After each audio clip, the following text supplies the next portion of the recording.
waxaa maalintii labaad dagaal xoogan ka socday tuulada jameeca Misir oo hoos timaado gobolka Shabeellada Dhexe waxaana tuuladaasi ku wada dagaalamayay laba maleeshiya beeleed waxa la sheegayaa in la gubay laba tuulo oo kamid ah jameeca Misir iyo tuulada Kulmisyarow waxay dadka tuulada degan inoo sheegeen in tuuladaasi ay gubeen dad ku labisan dareyska ciidanka dawladda waxa si kulul uga hadlay dabka suldaanka beelaha Soomaaliyeed Suldaan Axmed Sheekh Shucayb wuxuuna cambaareeyay maamulka Hirshabeelle. Bismillahir Rahmanir Rahim. Qaalu inna lillahi wa inna ilayhi raaji'uun. wax kastoo dhaco qala Ilaahay ku dhacaan dadka aan mas'uulka ahay oo bahda shiidlo ama bahweynta jireer weyne shalay waxa dhacay 93 wixii jareer la kici jiray in shalay gobolka ka bilowdaan afduub aw dhaco anagoo tii ku mashquulsan waxa dhacday in jamaaca lagu duulo jamaaca oo wiil beertiisa iska joogo saseeri ku dhax jiro baas lu kala jeexay beertiisina la daaqay anagoo ciddii wax geysatay say ku imaadonaan leh waxa dhacday in duulimaad dhacdo waa sii socotay saaki waa lagu duuli jamaaca Misra in la gubo ayaa Ilaahay qadar Ilaah waaye dab faa'iido malaha laakiin ciddii geysatay faa'iido la hadoonto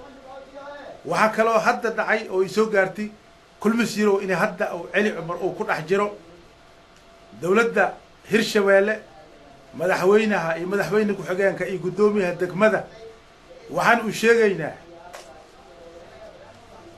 inay meesha waxba ka jirin maamul jirin oo xidgudub oo jiro xidgudubna hadda jirin anigu dadkayga mas'uulaan waxay 30 sano duubanahay dad ma ku xidgudbaan waa lagu xidgudbaa intaanba warjooga marka sawarkii badnaay dabaalnimo u keenay dawladda Hirshabeelle madaxweyne ku xigeenka gudoomiyaha baarlamaanka amni ma jiro horta amni hadda aan gudbinayno ma jirto ilaa beledka iko jooga shali afduub aw ka dhacay nasiib wanaag madaxweyne ku xigeenka soo hadlay ninkii waa la soo celiyay waa la jirdilay dhibaatooyin badan lagu sameeyay guri la gubin faa'iido ma laho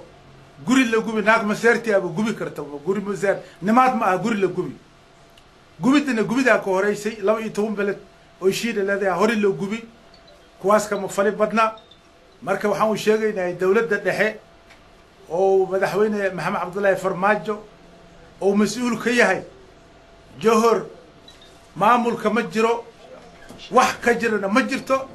dawladda ama ana soo fasaxdo ama 6 saacadaha u dhow jawaab degdeg ah ku soo bixiso gacanta nin mal oo xiriya ma jirto ilmaha soo foo daday ka soo foo anagna ilma nagu soo foo waa leenahay annaga sabar badana muujini wax badana muujini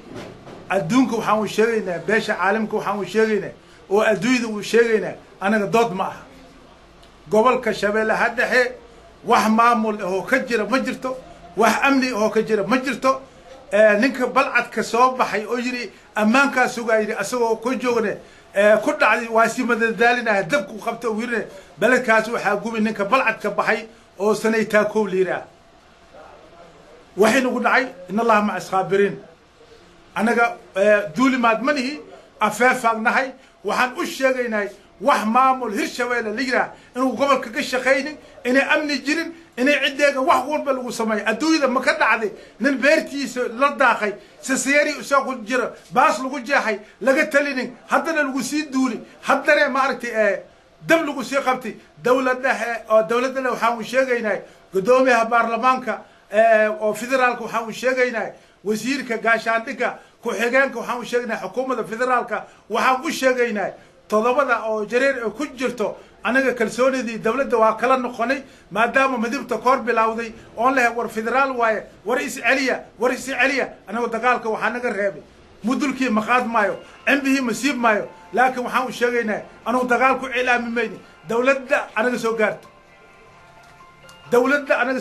xaqiiqada dawladda atimaado guddi oo soo dirto dhibka meesha ka dhacay hadda Kulmisyarow waa lagu jiraa Kulmisyarow waxa uu galabsaday كل مسوا حتى لو جرى هديها جينك وسكو صودي على عمر جرير وككعد صودي والله هذا كعيس لكم كعيد waxaa dhanka kale baaq u diray gudoomiyaha maxkamadda racfaanka gobolka Shabeellada Dhexe Sheekh Axmed Siid wuxuuna ka codsaday in la joojiyo dagaalka waxaan baaq nabadeed u jeedinayaa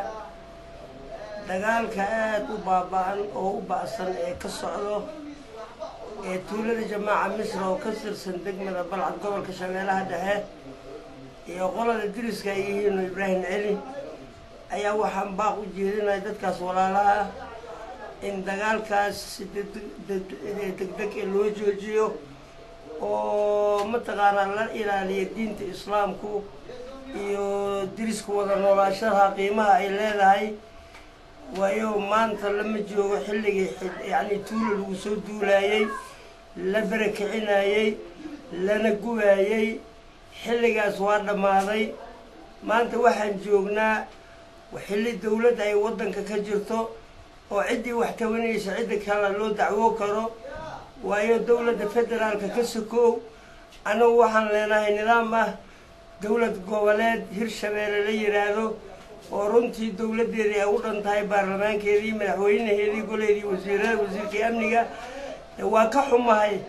in wax hadal ama dacwo lagu dhamay karo in tuulo lagu soo duulo la barakay lana guwaad yaada lagu xumahay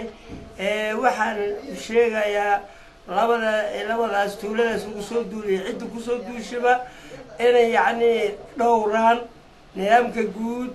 iyo mataqaanaa sharciga islaamnimada iyo dastuurka qaranka oo ah qof waliba